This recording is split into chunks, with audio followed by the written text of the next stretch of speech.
नमस्कार दोस्तों। आज इस वीडियो में हम आपको कि गुरुवार के दिन आप अपनी मनोकामना की पूर्ति के लिए साईं बाबा की पूजा और उनका उद्यापन किस तरह से कर सकते हैं, इस बारे में बताएंगे। अगर आपने अभी तक इस चैनल को सब्सक्राइब नहीं किया है तो प्लीज़ इस वीडियो को लाइक और चैनल को सब्सक्राइब करना ना भूलें।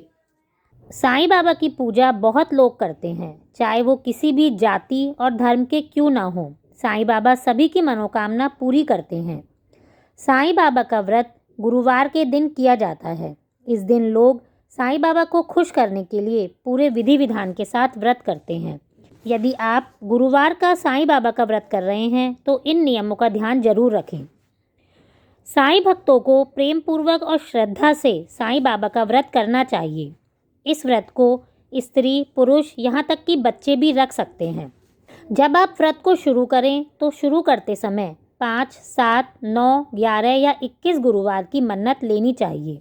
यह याद रखें कि इस व्रत में भूखे ना रहें। आप सुबह के समय चाय, दूध, फ्रूट्स ले सकते हैं। इस व्रत में आप भोजन मीठा या फिर नमक वाला कैसा भी कर सकते हैं, लेकिन ध्यान रखें कि इस व्रत में सेंधा नमक ही काम में लें। मन्नत मांगे गए हर गुरुवार को विधिपूर्वक व्रत रखने से आपको मनोवांछित फल की प्राप्ति होगी। यह व्रत आप किसी भी महीने के किसी भी गुरुवार से शुरू कर सकते हैं। आप जिस कार्य सिद्धि के लिए यह व्रत कर रहे हैं उसके लिए बाबा से मन ही मन प्रार्थना करें। यदि व्रत करने के दौरान आपको किसी यात्रा पर जाना पड़े या किसी कारण से आप गुरुवार का व्रत नहीं कर पाएँ तो उस गुरुवार को गिनती में ना लेते हुए अपने मन में कोई शंका ना रखें और अगले गुरुवार से अपने व्रत को जारी रखें। साईं बाबा को पालक भी बेहद पसंद है, इसलिए भक्त गुरुवार के दिन उनको पालक का चढ़ावा भी चढ़ाते हैं। साईं बाबा को खिचड़ी का भोग भी लगाया जाता है। वैसे तो आप किसी भी चीज़ का भोग लगा सकते हैं, ध्यान रखें कि इसमें नारियल का इस्तेमाल आप ज़रूर करें। गुरुवार का व्रत जब आपका पूरा हो जाए तो आप पूरी श्रद्धा के साथ किसी गरीब को, असहाय लोगों को भोजन जरूर कराएं। इससे साईं बाबा की कृपा बनी रहती है। मन्नत के गुरुवार पूरे होने के बाद इस व्रत का उद्यापन जरूर करना चाहिए। साईं बाबा का व्रत एक बार शुरू करने के बाद लगातार 9 गुरुवार तक किया जाना बहुत शुभ होता है। अगर आप इस व्रत को कर रहे हैं तो पहले गुरुवार को इस व्रत को शुरू करते समय आप एक हथेली के आकार का एक सफ़ेद कपड़ा लेकर उसे गीली हल्दी में डुबाकर उसे पीले रंग का कर लें, या फिर आप एक पीले रंग का कपड़ा भी ले सकते हैं।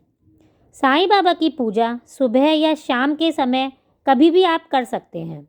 जब भी आप साईं बाबा की पूजा करें तो एक चौकी या पट्टे पर पीले रंग का कपड़ा बिछाकर उसके ऊपर साईं बाबा की मूर्ति या चित्र स्थापित करें। अब साईं बाबा की चंदन और कुमकुम से पूजा करें और ताजे फूलों की माला चढ़ाएं। उनके आगे एक देशी घी के दीपक जलाएं और अगरबत्ती या धूपबत्ती भी लगाएं। इन सारी तैयारियों के बाद आप बाबा के सामने बैठकर अपने पहले से तैयार हल्दी के कपड़े में या फिर एक पीले कपड़े में एक सिक्का रखकर जिस कार्य सिद्धि के लिए आप यह व्रत कर रहे हैं उस कार्य को निर्विघ्न पूरा होने के लिए साईं बाबा से सच्चे मन से प्रार्थना करें और उस सिक्के को कपड़े में लपेटकर एक गांठ लगा दें। और अब आसन पर जो आपने साईं बाबा की फ़ोटो लगाई है वहाँ उनके चरणों में इसे रख दें। अब अपने मन में या अपने सामर्थ्य के अनुसार 5, 9, 11 या 21 गुरुवार व्रत रखने का प्रण करें। ये काम आपको सिर्फ गुरुवार को मन्नत मांगते समय ही करना है। बाद में आने वाले हर गुरुवार को आप विधि के अनुसार केवल पूजा और व्रत की कथा ही पढ़ें। गुरुवार के दिन साईं बाबा का व्रत करते समय आप साईं अष्टोत्तर शत नामावली का पाठ भी करें और साईं बाबा की व्रत कथा भी पढ़ें तथा उनकी आरती करें। इसके बाद प्रसाद के रूप में घर पे बनाई गई खिचड़ी या मिठाई या फल जो भी आपने चढ़ाया है वो अपने पूरे परिवार को बांटें और फिर स्वयं भी ग्रहण करें। इस तरह से गुरुवार को साईं बाबा का व्रत किया जाता है।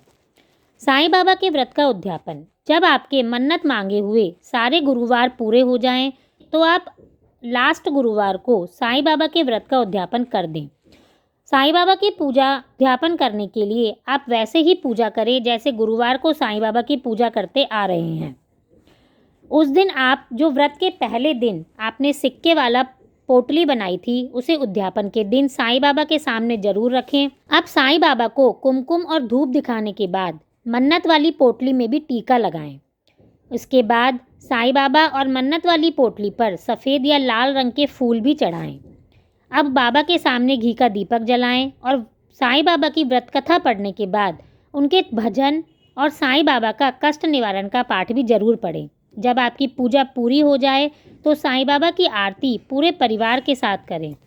बाबा को आरती देने के बाद परिवार के सारे सदस्यों को आप आरती दे दें। पूजा जब समाप्त हो जाए तो भगवान के सामने क्षमा प्रार्थना जरूर करें और 5, 7, 9 जितने भी लोगों को आप खाना खिला सकती हैं उसमें उनको खाना जरूर खिलाएं या भंडारा जरूर करें।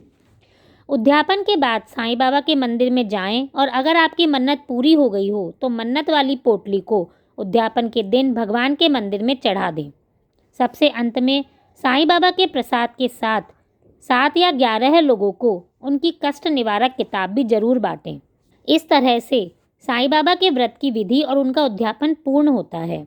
ऐसा व्रत करने से आपके जीवन में आने वाले सभी विघ्न दूर होते हैं, घर से गरीबी और निर्धनता दूर होती है और शांति, आनंद और उल्लास का आगमन होता है। आप सभी को साईं बाबा के व्रत की बहुत बहुत शुभकामनाएं। धन्यवाद।